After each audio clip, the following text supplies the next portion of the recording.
लोग अपनी सिंध रेंजर्स की रोल नंबर स्लिप लेकर अपने टेस्ट के दिन मुतलका सिंध रेंजर्स के हेडक्वार्टर्स में जाएंगे तो वहाँ आप लोगों के कौन कौन से टेस्ट लिए जाएंगे, रिटन टेस्ट आपका किस नौइयत का होगा, उसमें किस किस किस्म के जो है वो क्वेश्चंस पूछे जाएंगे, फिजिकल टेस्ट में कौन कौन सी चीज़ें चेक होंगी, उनकी क्या टाइमिंग होगी, इसके अलावा जो है वो आप लोगों का इनिशियल मेडिकल किस तरह का होगा, आप लोगों की हाइट और चेस्ट मेजरमेंट की क्या रिक्वायरमेंट्स होंगी, तमाम मालूमात आप लोगों के साथ मैं आज की इस वीडियो में डिस्कस करने जा रहा हूँ। तो वीडियो आपने लास्ट तक लाजिम देखनी है, ठीक है। वीडियो को आपने लाइक भी कर देना और चैनल को आपने सब्सक्राइब भी कर देना है। तो अस्सलामु अलैकुम, मेरा नाम है खिज़र हुसैन और आप देख रहे हैं मेरा यूट्यूब चैनल FPSC क्लब।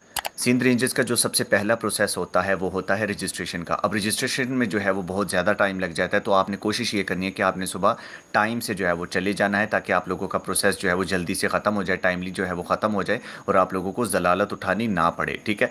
तो आपने जो है वो सुबह टाइम से चले जाना है, ज़्यादा से ज़्यादा 7 बजे तक, 7:30 बजे तक आप लोगों ने अपने सेंटर पहुँच जाना है। रजिस्ट्रेशन जो पहला प्रोसेस होता है तो उसमें ये होता है कि आपने जो है वो अपनी 500 रुपये जो है वो फ़ीस जमा करवानी होती है अपने तमाम टेस्ट की।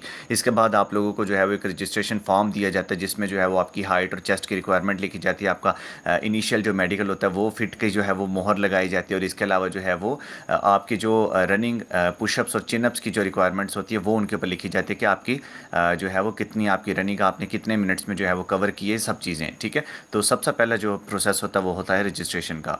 इसके बाद जो नेक्स्ट प्रोसेस आ जाता है वो आ जाता है हाइट एंड चेस्ट मेजरमेंट का। अगर मैं आप लोगों को हाइट की रिक्वायरमेंट बताऊँ तो इसमें 5 फीट 6 इंच आप लोगों की हाइट रिक्वायरमेंट होती है, लेकिन तरजीह जो है वो सिंध रेंजेस में ज़्यादा हाइट वालों को दी जाती है, ठीक है। इसके अलावा जो आपकी चेस्ट है वो आपकी 32 से नीचे ना हो। अगर आपकी छाती जो है वो 31.5 है तो आपको अनफिट कर दिया जाएगा, ठीक है। आप लोगों की जो छाती है वो कम अज़ कम जो है वो 32 इंचज़ होनी लाजिम है। इसके बाद जो नेक्स्ट प्रोसेस होता है वो आप लोगों का होता है इनिशियल मेडिकल का। इसमें जो है वो आप लोगों के घुटने चेक कर लिए जाते हैं कि कहीं आपको जो है वो नी नोकिंग का मसला तो नहीं है। इसके अलावा जो है वो आप लोगों का कैरिंग एंगल चेक कर लिया जाता है, उसी टाइम ही जो आप लोगों के सिंपल सिंपल से टेस्ट हो जाते हैं। इसके अलावा आप लोगों का फ्लैट फीट भी जो है वो चेक कर लिया जाता है। इसमें एक और चीज़ मैं आप लोगों को बताता चलूँ कि अगर किसी की नज़र जो है वो कमज़ोर है तो उसको मेडिकल में अनफिट भी कर दिया जाता है।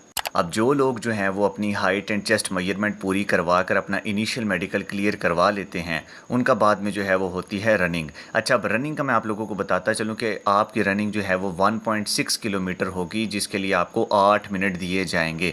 रनिंग के हवाले से आपको वीडियो जो है वो हमारे इसमें डिस्क्रिप्शन में भी मिल जाएगी, वहाँ से आप रनिंग की वीडियो की टिप्स एंड ट्रिक्स भी देख सकते हैं कि आपने किस तरह से अपनी रनिंग क्लियर करनी है, ठीक है। उसमें मैंने आप लोगों के साथ 7 मिनट में रनिंग क्लियर करने का बताया हुआ है और आपने कोशिश भी यही करनी है कि आपने अपनी जो रनिंग है वो 6.5 से 7 मिनट में क्लियर करनी है ताकि आप लोगों का मेरिट में ज़्यादा चांस बन सके।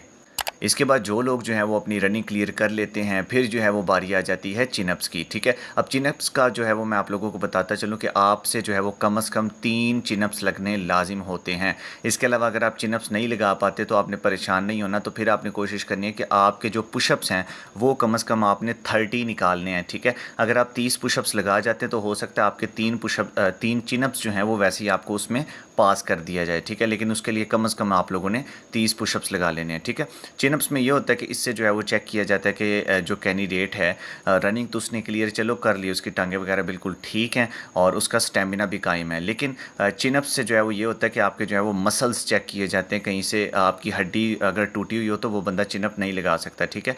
तो आपके मसल्स भी जो है वो चेक किए जाते हैं और इसमें जो है वो आपकी जो बाजू होती है उसकी भी चेकिंग हो जाती है, ठीक है, नेचुरल तरीके से। और इसके बाद जो है वो बारी आ जाती है पुशअप्स की। पुशअप्स जो हैं वो कम से कम आप लोगों को 15 लगाने पड़ते हैं, ठीक है। और ज़्यादा से ज़्यादा अगर आप 30 लगाते हैं पुशअप्स तो आपको मेरिट में जो है वो इसके 10 नंबर इजाफी मिल जाएंगे, ठीक है। पुशअप्स के बाद जो है वो एक और टेस्ट होता है सिटअप्स का।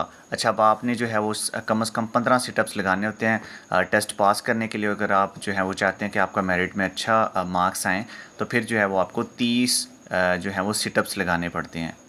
इसके अलावा जो लोग अपना फ़िज़िकल टेस्ट मुकम्मल तरीके से क्लियर कर लेते हैं, यानी कि रनिंग भी अपनी क्लियर करते हैं, सिटअप्स, चिनअप्स, पुशअप्स हर चीज़ क्लियर कर लेते हैं, उनका जो है वो रिटन टेस्ट लिया जाता है, ठीक है। अच्छा, अब रिटन टेस्ट में जो है वो 2 चीज़ें होती हैं कि एक, अगर आप लोग अप्लाई करते हैं सिपाही या सिपाही क्लर्क की पोस्ट के ऊपर तो उसमें जो है वो बिल्कुल सिंपल 100 मार्क्स का MCQs बेस पेपर होता है और ये जो है वो मिडिल क्लास का जो बंदा है वो भी जो है वो हल कर सकते हैं, यानी कि बहुत आसान पेपर होता है, ठीक है।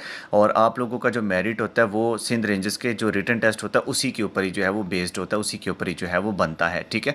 और जहाँ तक बात की जाए नाइक और हवालदार के पेपर की, तो ये जो नाइक और हवालदार का पेपर होता है इसमें जो है वो आप लोगों का कभी कभी ऐसे भी लिखवा लिया जाता है एमसीक्यूज़ के साथ साथ, ठीक है। लेकिन जो सब इंस्पेक्टर का पेपर है उसमें आपका लाजिम जो है वो इंग्लिश में या उर्दू या दोनों में जो है वो ऐसे आ ही जाता है लाजिम, ठीक है। और आप लोगों के एमसीक्यूज़ भी होते हैं, ठीक है। तो इस तरह से जो है वो सारा टेस्ट होता है और इसमें जो है वो ज़्यादातर पाक स्टडीज़ के क्वेश्चंस होते हैं और करंट अफेयर्स के क्वेश्चंस होते हैं, ठीक है। इंग्लिश का जो है वो एक दो जो है वो आप लोग जो कंट्रीज़ या कोर्ट्स होते हैं वो जो है वो आप याद कर लें, या जो है वो इसमें सेनोनम्स एंटोनम्स भी जो है वो पूछ लेते हैं इंग्लिश के पोर्शन में, ठीक है। मैथमेटिक्स का पोर्शन जो है वो बिल्कुल सिंपल सा होता है, लॉजिकल क्वेश्चंस ये पूछ लेते हैं, ठीक है। वर्बल नॉन वर्बल क्वेश्चंस नहीं होते, ठीक है। यानी कि आप जो है वो अपना बेसिक जो फोकस है वो दें आप करंट अफेयर्स के ऊपर, और इसके अलावा जो है वो पाक स्टडीज़ के ऊपर, ठीक है। इसके अलावा आप हिस्ट्री भी याद कर लें 1900 से लेकर 2000 तक, ठीक है। तो इसमें जो भी अहम वाक़यात हो आप वो हर चीज़ याद कर लें। सो इस तरह से जो है वो आप लोग अपने रिटन टेस्ट की भी जो है वो प्रिपरेशन कर सकते हैं, ठीक है।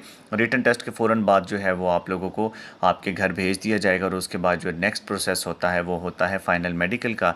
इंशाल्लाह जैसे ही आप लोगों के तमाम टेस्ट क्लियर हो जाएंगे तो नेक्स्ट जो है फ़ाइनल मेडिकल की अपडेट है उसके मतलब हम वीडियो बनाकर अपने इसी यूट्यूब चैनल FPSC क्लब के ऊपर अपलोड कर देंगे।